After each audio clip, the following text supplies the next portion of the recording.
Jadi boleh Pak salat sunat fajar itu di waktu duha.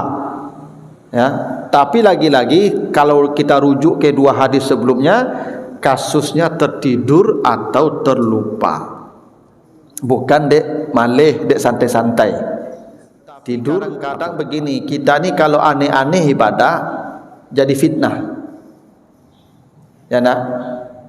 Karena Nabi sudah katakan tidak ada lagi salat setelah salat fajar, setelah salat subuh maksudnya, tidak ada lagi salat setelah salat asar sampai terbit terbenam matahari. Supaya aman, maka Bapak Ibu yang mau mengganti salat fajar tadi di rumahlah gantinya. Karena kata Nabi, siapa yang tidak sempat salat 2 rakaat fajar karena tadi tidur kasusnya, maka salatlah ketika terbit matahari.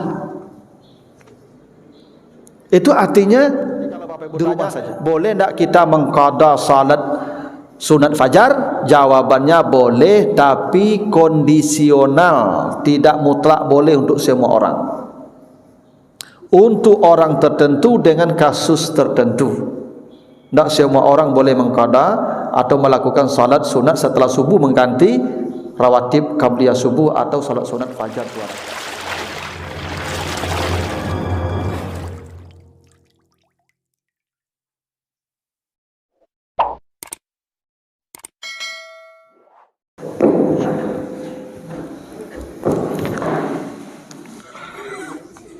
Assalamualaikum warahmatullahi wabarakatuh.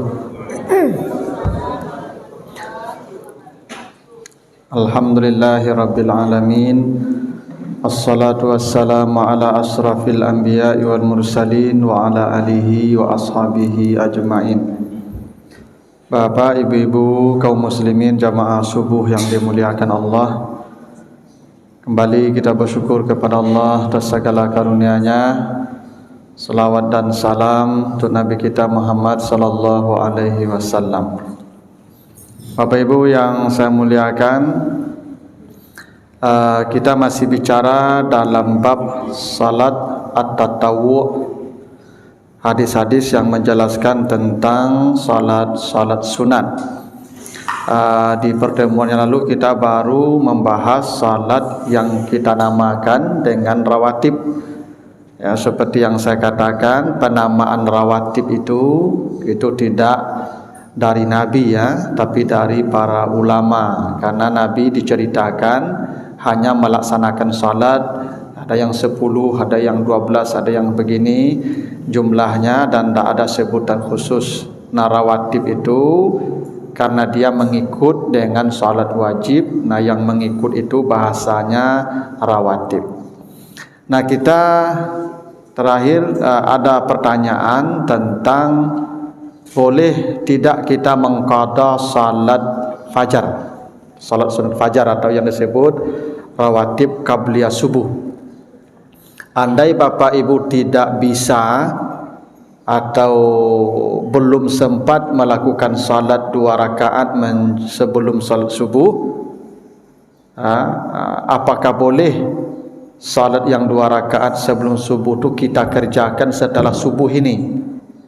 Kemarin sudah saya jelaskan sepintas. Nah, sekarang saya jelaskan hadis-hadisnya, biar kalau kita beramal dengan dalil. Sepanjang ada dalil silakan beramal, kalau tidak ada dalil, tidak ada contoh, maka tinggalkan. Pertama, hadis riwayat Al-Bukhari, hadis dari Anas bin Malik.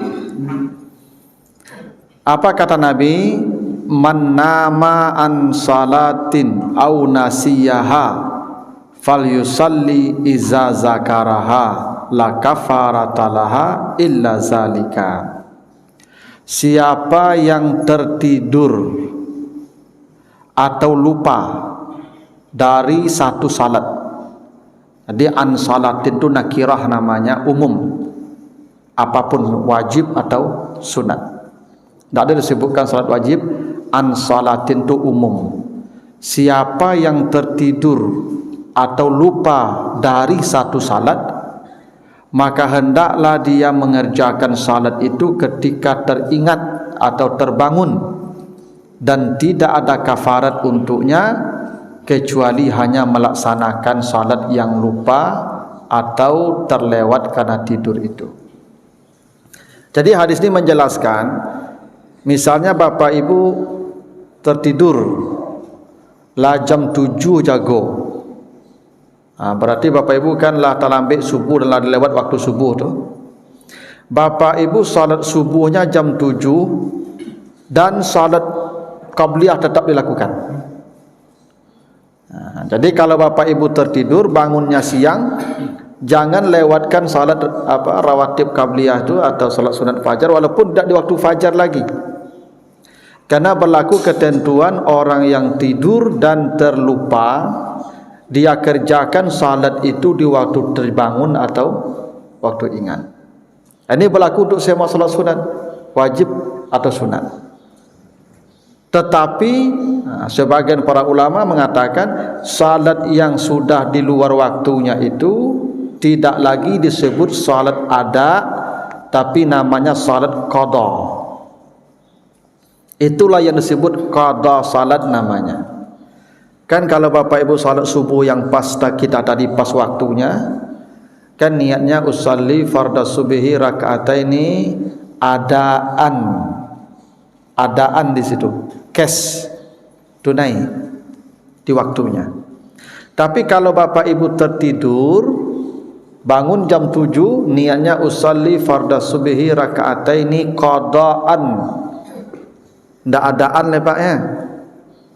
Adaan itu pada waktunya, qada itu di luar waktunya. Jadi mengqada salat itu ndak ada. Mengqada salat itu kalau kita tertidur atau terlupa di luar waktunya kita salat, maka itu disebut qada. Tapi salat yang kita tinggalkan sekian puluh tahun yang lalu tidak ada qadanya sekarang. Beda dengan puasa. Kalau puasa yang kita tinggalkan walaupun sudah 20 tahun yang lalu tetap diqada. Kalau salat tidak. Salat yang tinggal sengaja sekian tahun yang lalu tidak ada qadanya.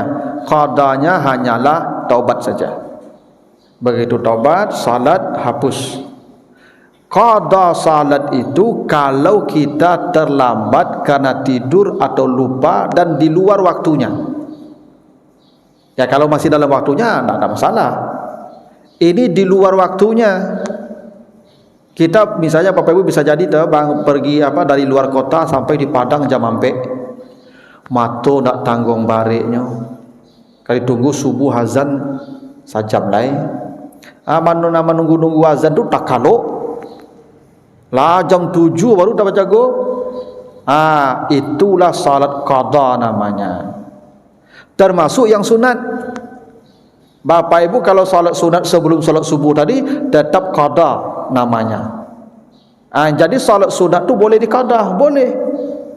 Satu kalau kita tertidur atau terlupa. Itu ketentuannya. Lalu hadis berikutnya, hadis dari Umar bin Husain, hadis riwayat Abu Dawud. Diceritakan ya, anna Rasulullah sallallahu alaihi wasallam kana fi masirin lahu fanamu an salatil fajri fastaiqazu biharri syamsi fartafa'u qalilan hatta istaqallat asy-syamsu summa amara muazzinan fa'azzana fa shalla rak'atain qabla al-fajri summa aqama summa shallal fajra. Diceritakan bahwa kami bersama Rasulullah pernah mengadakan sebuah perjalanan, lalu mereka semua tertidur dari salat fajar, maksudnya salat subuh. Lalu mereka terbangun sampai matahari sudah keras cahayanya. Lalu mereka pindah tempat untuk menghindari sengatan cahaya matahari. Di kolangek kok, kalau jam 9 kok.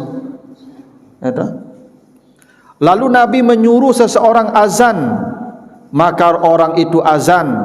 Lalu Nabi salat 2 rakaat sebelum fajar, kemudian iqamat, kemudian salat subuh.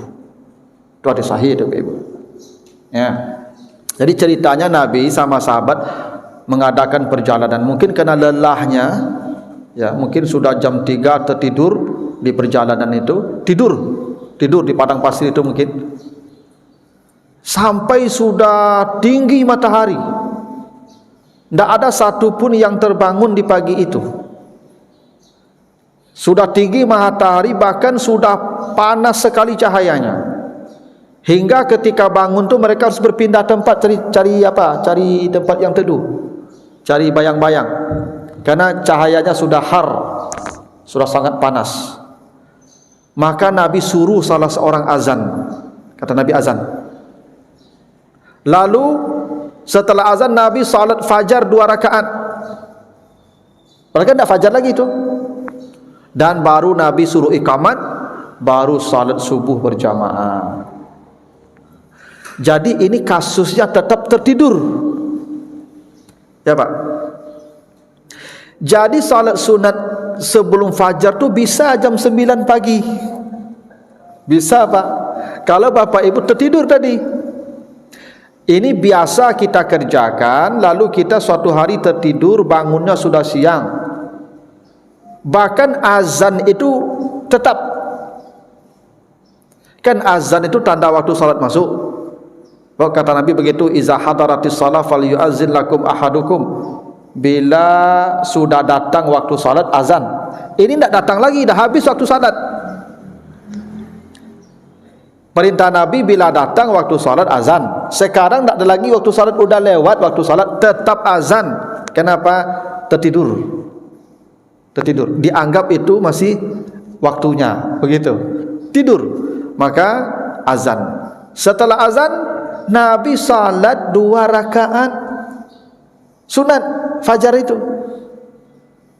Nah, itu menunjukkan kebolehan kita salat sunat fajar itu walaupun sudah lewat waktu subuh, dengan catatan kita tertidur. Dan baru iqamat, dan baru subuh berjamaah. Jadi kasus tidak tertidur. Jadi kalau misalnya Bapak Ibu datang, ya tadi terlambat bangun tidur, ya lalu sampai di masjid orang sudah salat, ikut salat wajib dulu, nanti setelah itu baru salat sunat. Kalau di waktunya mah adaan, kalau sudah dua waktunya qada lagi. Itu yang disebut mengqada tadi. Salat sunat fajar di waktu fajar.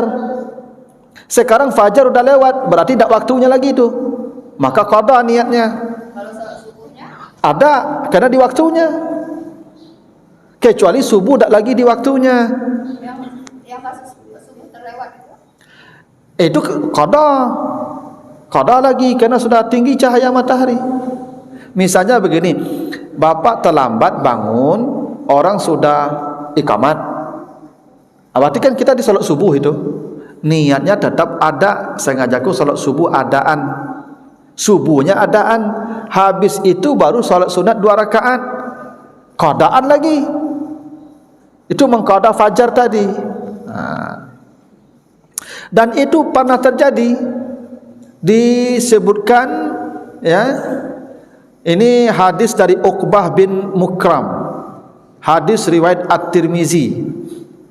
Kata Nabi, man lam yusalli rak'atal fajri falyusallihi ma ba'da ma tatlu'u syamsu. Siapa yang belum melaksanakan salat 2 rakaat fajar, maka hendaklah dia salat 2 rakaat itu setelah terbit matahari. Jadi boleh Pak salat sunat fajar itu di waktu duha, ya. Tapi lagi-lagi kalau kita rujuk ke 2 hadis sebelumnya, kasusnya tertidur atau terlupa, bukan dek malih, dek santai-santai, tidur atau lupa. Dan itu dijelaskan lagi dari hadis dari Yahya bin Sa'id. Dia bercerita, kakeknya katanya, kharaja ila subhi fawajadan nabiyya sallallahu alaihi wasallam fi subhi walam yakun raka'a raka'atil fajri fasallama an nabi sallallahu alaihi wasallam summa qama hina faragha minas subhi faraka'a raka'atil fajri famarra bihin nabi sallallahu alaihi wasallam faqala ma hazihi salah fa akhbarahu fasakatan nabi wa madha wa lam yaqul syai'an. Ini ya hadis riwayat Ahmad. Jadi diceritakan katanya, ini kakeknya nih. kakeknya itu datang ke masjid salat subuh, sudah iqamat. Nabi sudah salat subuh bersama sahabat, dan dia belum salat 2 rakaat. Ya, belum salat 2 rakaat sunat fajar. Lalu dia ikut salat subuh bersama Nabi. Setelah Nabi salam, dia berdiri salat 2 rakaat. Nampak oleh Nabi, ini orang salat 2 rakaat setelah salat subuh, padahal tidak ada lagi waktu salat sunat itu. Lalu setelah dia salam, orang ini, kakeknya Yahya ini, ditanya oleh Nabi, ma hazihis salah, apa salatmu ini? Nabi yang bertanya, kamu salat apa? Maka dia menjawab, tadi saya terlambat bangun dan tidak sempat salat 2 rakaat fajar karena sudah saya dapati engkau dan sahabat sudah salat berjamaah. Maka saya salat 2 rakaat mengganti yang itu. Maka apa yang terjadi? Fasakatan Nabi. Nabi diam saja, tidak mengomentari, tidak membolehkan, tidak menyalahkan. Nabi diam, famarra, Nabi berlalu, walam yakul syai'an, tidak berkata apa-apa lagi. Ini yang disebut hadis takriri namanya. Ketika ada satu kasus, Nabi tidak menganjurkan, tidak melarang, itu diserahkan kepada yang bersangkutan. Hukumnya kondisional. Kalau Nabi berkata, siapa yang tidak salat 2 rakaat sebelum subuh, maka dia salat setelah subuh. Berarti itu diperintah tu Pak. Berarti kita tidak punya pilihan tu. Yang tidak sempat tadi setelah subuh. Tapi dalam kasus ini Nabi diam saja, tidak membenarkan, tidak menyalahkan. Kalau begitu kondisinya engkau boleh. Tapi untuk kasus engkau saja, kira-kira begitu. Kalau ada nanti kasus-kasus seperti engkau, berlaku hukum seperti engkau. Ada saat pernah kejadian, sahabat mengadu ke Nabi, ya Rasulullah, saya melakukan azal. Azal itu artinya membuang sperma di luar. Ya, maka Nabi pun diam. Ya, tidak membolehkan, tidak melarang.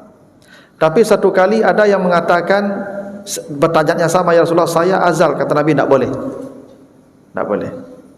Yang dilarang Nabi ini karena kaya orangnya, dia mampu, punya anak banyak, dilarang Nabi. Yang ini karena mungkin Nabi tahu dia susah, dia miskin, mungkin tidak siap, dia punya anak banyak, maka Nabi tidak membenarkan, tidak menyalahkan, diserahkan pada dia.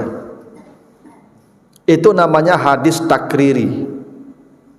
Jadi dalam konteks mengqada salat rawatib qabliyah subuh atau yang kita namakan salat sunat fajar, itu diserahkan kepada keadaan kita masing-masing. Bila bapak ibu selama ini rutin melakukan salat sunat fajar, rutin sifatnya, dan hari itu bapak ibu terlewat karena tidur atau lupa, seperti hadis yang 2 sebelumnya, maka silakan salat sunat 2 rakaat setelah subuh. Niatnya mengqada. Tetapi kadang-kadang begini, kita ni kalau aneh-aneh ibadah jadi fitnah. Ya nak? Karena Nabi sudah katakan tidak ada lagi salat setelah salat fajar, setelah salat subuh maksudnya, tidak ada lagi salat setelah salat asar sampai terbenam matahari. Supaya aman, maka bapak ibu yang mau mengganti salat fajar tadi, di rumahlah gantinya. Karena kata Nabi, siapa yang tidak sempat salat 2 rakaat fajar karena tadi tidur kasusnya, maka salatlah ketika terbit matahari. Itu artinya di rumah saja. Kecuali seperti kita sekarang, semua sudah punya pengetahuan.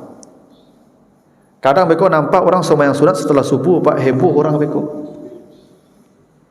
Nah, eko ajaran dulu ko. Kecuali kalau pengetahuan sudah sama, insya Allah tidak masalah. Karena ada garansi tadi, siapa yang belum salat sunat qabliyah subuh atau yang disebut fajar itu rakaat al-fajri, falyusallihima ba'da an tatlu asy-syams, maka salatlah dia setelah matahari terbit. Itu artinya boleh agak lambat nanti di rumah sajalah ganti. Yang tidak sempat karena terlambat bangun atau karena lupa. Ini bukan karena lalai-lalai, karena terlambat bangun atau karena lupa. Karena bahasanya tadi manama au nasiya, siapa yang tertidur atau terlupa. Jadi kalau Bapak Ibu tanya, boleh tidak kita mengqada salat sunat fajar? Jawabannya boleh, tapi kondisional, tidak mutlak boleh untuk semua orang. Untuk orang tertentu dengan kasus tertentu. Tidak semua orang boleh mengqada atau melakukan salat sunat setelah subuh mengganti rawatib qabliyah subuh atau salat sunat fajar 2 rakaat. Itu kondisional. Nah, begitu. Ada pertanyaan Bapak Ibu sampai sini? Itu kan yang Ustaz kasih contoh adalah salat fajar. Itu berlaku tidak untuk salat sunat rawatib yang lain? Misalnya kemarin Ustaz menerangkan salat sunat rawatib itu ada yang 10, 12, 14 gitu. Yang kita nih berusaha, kalau insya Allah kalau dapat gitu ya, 4 rakaat sebelum lohor, 4 rakaat sesudah lohor, mau ngejar itu, tapi karena waktunya singkat antara azan dengan qamat, nggak bisa itu dapat 4 rakaat, tapi dapat 2 rakaat. Bisa nggak kita keadaan nih, berarti sesudah sholat lohor itu kita mengganti yang 2 rakaat yang sebelum. Jadi akhirnya kita sholatnya 2 rakaat sebelum, 6 rakaat sesudah. Nah, itu berlaku tidak gitu keadaan. Terima kasih. Assalamualaikum warahmatullahi wabarakatuh. Selain daripada sholat yang 2 rakaat subuh itu tidak ada contoh, tidak ada hadis. Tetapi kan berlaku pada hadis pertama tadi, siapa yang lupa atau tertidur dan dari satu salat, umum itu apapun salatnya. Cuman yang qabliyah zuhur, selama ada waktu zuhur berlaku. Yang fajar kan terbatas. Kalau qabliyah zuhur atau qabla maghrib, selama masih ada waktunya kan masih boleh. Kalau fajar itu kan yang disebut rakaat al-fajar itu kan di waktu fajarnya, itu yang jadi masalahnya. Waktu fajarnya terbatas. Tapi kalau begini, Bapak Ibu datang ke masjid ya, tadi karena memang kasus tertidur zuhur, sampai di masjid lata gage-gage ke masjid kira orang lah ikaman. Ya nah. Ibu bapak biasa rawatib qabla zuhur kok. Maka silakan ganti setelah salat. Karena berlaku di hadis pertama tadi, siapa yang tidur atau terlupa dari satu salat, an salatin, salatin itu umum tanpa batas, tapi dia tertidur atau lupa, maka salatlah dia iza zakaraha, ketika terbangun atau ketika ingat itu. Kan bisa jadi begitu tadi, awak sudah zuhur lalu itu pas jago orang lazan, ibu biasa salat ya habis sebelum salat asar tu kan ada salat tu, ada yang 2 ada yang 4. Kalau mau yang 2 itu masuk hadis Bukhari, baina azanan rakaatain, antara 2 azan ada 2 rakaat. Kalau yang 4 rakaat kemarin ada hadis At-Tirmizi, Allah merahmati orang yang salat 4 rakaat sebelum asar. Bapak Ibu biasa salat 4 rakaat sebelum salat asar, biasa. Kalau tidak biasa tidak ya. Makanya mengqada salat sunat qabliyah itu Nabi tidak menyuruhnya dan tidak ya melarangnya dalam kasus ya kakeknya Yahya bin Sa'id tadi. Itu boleh diganti. Kalau itu sebuah kebiasaan dan tertinggal karena tertidur atau karena lupa, bukan karena lalai. Tapi orang dari tadi azan itu mau tahu aja. Tu orang tibu orang lah kamai ada ganti itu. tetap kasusnya tertidur atau terlupa. Boleh. Kata Nabi, salat ketika dia bangun dan ketika dia ingat. Kalau dia sudah menemukan salat wajib, setelah salat wajib dia ganti. Karena kalau sudah salat wajib ditunaikan, Bapak Ibu tidak boleh salat sunat. Karena perintah Nabi begitu. Iza aqamatis salat fala salata ilal maktubah. Bila sudah iqamat untuk salat wajib, tidak ada lagi salat sunat kecuali wajib. Jangan pula Bapak Ibu sampai di masjid orang sedang salat wajib, nanti dikejar dulu salat sunatnya. Lalu biarlah kita terlambat ikut salat wajib, tidak boleh. Tidak ada salat sunat lagi kalau salat wajib sudah iqamah. Tapi yang mengqada salat sunat itu pertama karena kebiasaan, dia biasa. Kedua karena sebab dia tertidur atau terlupa. Maka semua salat sunat yang biasa dia lakukan, niatnya qada. Begitu. Nah ini kan kalau fajar ini kan karena memang waktunya terbatas. Itu maka menjadi khusus. Ditambah memang istimewa. Istimewa itu pahalanya paling besar. Yang kata Nabi melebihi dunia dan seisinya. Rugi kita kalau tidak mengqadanya, kan begitu. Kalau yang lain-lain kan tidak sehebat salat sunat fajar ini. Begitu. Baiklah Bapak Ibu ya, terima kasih banyak. Assalamualaikum warahmatullahi wabarakatuh.